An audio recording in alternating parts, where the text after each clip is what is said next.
Financial stress. We all hear about financial stress. All couples out there will at some point in their marriage have to deal with financial stress. Now, financial stress comes from two very clear trajectories. And so to not have financial stress, you need to have a strategy for these two trajectories.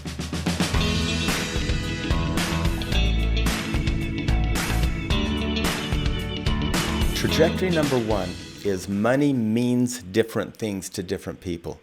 You and your spouse need to have a very clear understanding of what money means to the other one. For me, money is a means to achieve purchasing things, and it's a tool simply to get stuff that I want. For my wife, money very clearly means security. And so can you see the train wreck coming? Like if I think, well, I got $12 extra, Amazon shopping, I can get that hair gel for $9, done.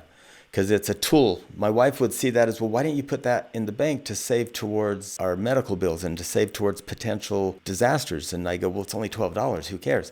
She goes, but every $12 in there gives us more security. So we have to understand each other so that we're not fighting for the wrong thing. If I'm fighting for the next thing and she's fighting for security, it will never make sense to me that $12 means security. And it'll never make sense to her that I needed that hair gel so bad that I took security away from her to get it. So if I'm talking with her about what makes her feel secure, and she's talking to me about the things we want to achieve and accomplish by purchasing, now we'll have two very clear, different conversations, which leads to the second trajectory. So the first trajectory, all couples need to come to grips with is, what does money mean to your partner? What does money mean at a very deep level to them? And you need to talk to that. You don't argue about what you believe money means.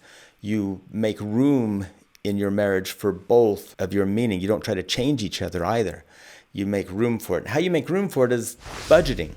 Everybody hates budgeting, so I am going to call it, and we're going to title this one, your intimate spending plan. So instead of a budget, you have an ISP, an intimate spending plan. An intimate spending plan is where we take our money and we put it in front of us, and it's just money.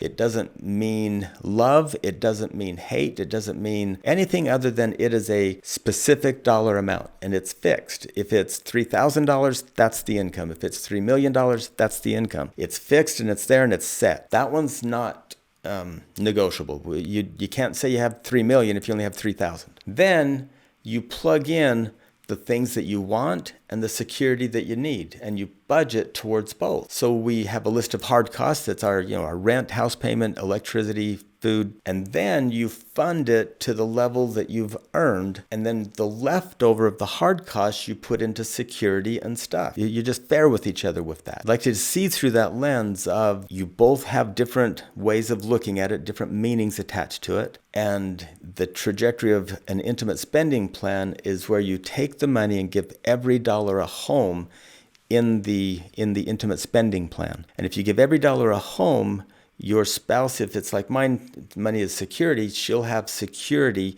funded. If it's to buy stuff, a tool to achieve things, buying things, you'll have a budget for your purchases. She'll see the budget for purchases as safe because it's fixed. I'll see her security as being both of our security, and I'll feel safe there as well.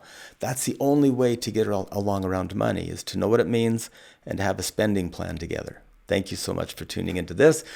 Hit subscribe down below, and there's a bunch more of these training videos, little topics that I don't want to call them training videos. They're reminders of what you already know, reminders of stuff you've got deep in your soul that I'll try to trigger and help you bring out, and maybe give you some stuff to talk about with your spouse. Talk to you again.